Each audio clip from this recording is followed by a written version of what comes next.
What is up, beautiful people? Zen here from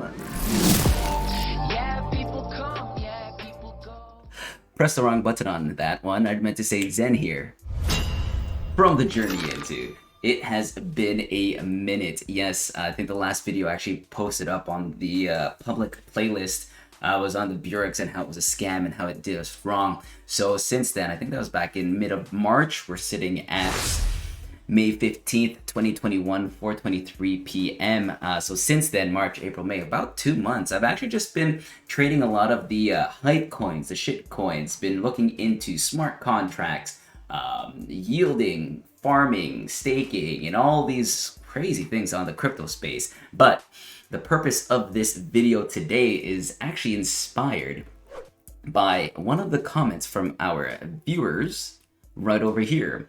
So this was actually a comment that was placed on one of the videos of us saying, proper video man, trying to transfer XLM, so that's Stellar, from Newton to Exodus, and it's asking me for a memo code or whatever. What is that and where can I find it? So I just want to give a shout out to Randy Candy. That was sent out 2 days ago. I know this is a little bit late, but if you haven't been able to figure the memo code out, this is exactly what this video is going to be all about.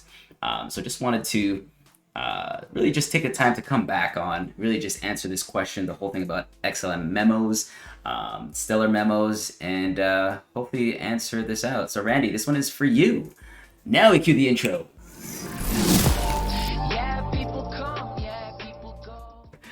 All right, so the short end of the whole explanation is that memos are actually not required for all exchanges, right? So I don't personally use Exodus that much, but being in Canada, I do use Newton, so I am able to help you out from transferring Newton to Exodus. And the short end of it, really, that's going to save like however long this video is going to be, is that you really don't need a memo. Now I'm going to actually jump onto the phone, right? So I got my phone over here, but let me just bring it on screen. Perfect. And I'm going to pop off the Exodus thing. Let me actually just block this off, put in my code in, and we're in here. So this is the Exodus. Now, the reason why I personally do not use the Exodus wallet is because the fees are a little bit too high. And for some of them, you need to like hold a certain amount into each portfolio. I also had a very bad experience when I was actually transferring Tron over with some of the smart contracts that I was working on. The fees alone was like, I think it was like $6 for like a $10 transfer. So I was like, it's not really worth it. There are a lot more cheaper wallets out there. But to help you answer your question, Randy, or to anybody who is wondering about the memo, if you look at Exodus and you want to be able to send the Stellar from Newton into Exodus, what you would like to do is, one, pull off the XLM address in your Exodus account, which I have right here. So I click it. And two, as you can see on the left-hand side, you have your arrows going up, and then on the right-hand side, you have your arrows going down. So the arrows going down is the receiving button. So when you press that, this is going to be the address you're going to want to copy into your Newton side of things. But unfortunately, I cannot zoom into this right now.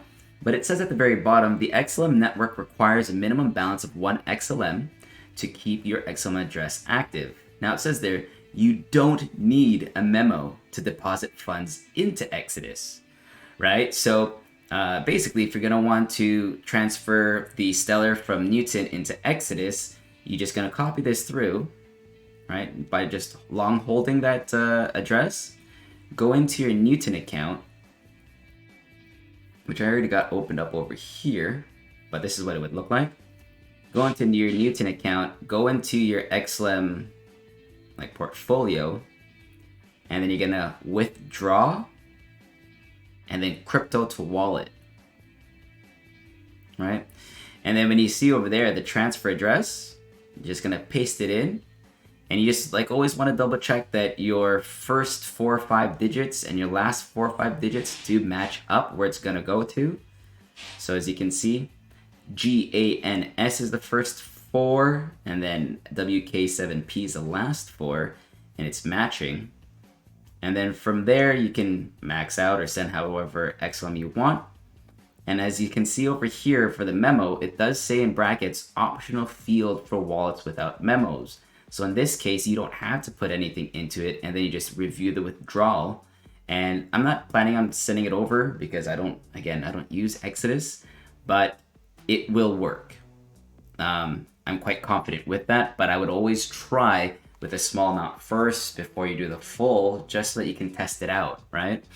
The reason why I know that memos are not actually required is because I'm just going to pop off onto my Binance, because that's what I usually transfer it into for now. So let's go into my actual website only. Boom. So this is actually my Binance account. Now, as you can see here, when I deposit it, and I'm usually depositing from my Newton into Binance, when you deposit it, as you can see on the second row, XLM completed, when you open it up to see the actual address, a memo is required to go from Newton into Binance. However, when I want to go from Binance back to Newton, which is over here, and I've done that quite a number of times, you can see a memo is not required and it still is completed. Okay, so that's the reason why I show the Binance transactions, one with and one without memos, to hopefully give you some confidence that memos are not required, but do double check, right? If you go into your Exodus, it even says at the very bottom that a memo is not required. So sending it from Newton sending Stellar from Newton into Exodus without a memo should work. But again, as always, just try it with a small amount before doing the full, just to give it a small tester, right? So I hope that helped out to Randy and to anybody else who could actually benefit from this. So memos are not required. Just make sure you double check, and as always, just do your due diligence. Do your own research, test it out. That's the best way that I usually figure things. If I got any questions, test it out with a small amount before you do the whole thing, and then we just go from there. So that's that. That's this, and that's all that we've got for. Oops, I think I pressed something wrong. That's all we got for this video. Pretty short, pretty sweet. Just the first video coming back. I know I haven't done any videos in a long time. I've been seeing some of the comments below. I've been answering as much as I could. But moving forward from this point forward, I've actually working on, like I was mentioning before at the beginning of this video, looking at smart contracts, yielding, farmings, community funds, AI bots, so much of that. And these next videos coming forward, I'm going to actually start a wealth journal. Well, I'll be sharing with you the progress, because I've got things calculated that by October time, I should be able to have a passive residual coming from smart contracts and AI traders of about maybe, let's say, conservatively 3K per month on top of what I'm doing right now. So I'm going to be documenting that journey on this channel. So if you are up for that, always feel free to smash that like button. Don't forget to subscribe to the channel so that you can always keep up to date with anything that I'm sharing over here. All right, guys, hope you have a great and fantastic day. And until next time, one love. Peace. Yeah, people come.